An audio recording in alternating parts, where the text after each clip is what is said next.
জানো, একটি মেয়ের চোখের জল তার কষ্টের কথা বলে, কিন্তু একটি মেয়ের নীরবতা তার কষ্টের শেষ সীমাটাই প্রকাশ করে।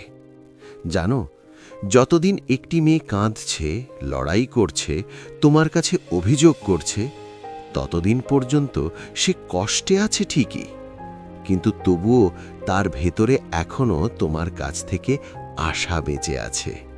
সে চায় তুমি সব ঠিক করে নাও, সব কিছু সামলে নাও। কিন্তু যেদিন সেই মেয়েটা হঠাৎ চুপচাপ হয়ে যায়, তখন বুঝে নিও তার কষ্ট তখন সব সীমা ছাড়িয়ে গেছে। তারপর আর কোনো ঝগড়া থাকে না, আর কোনো অভিযোগও থাকে না।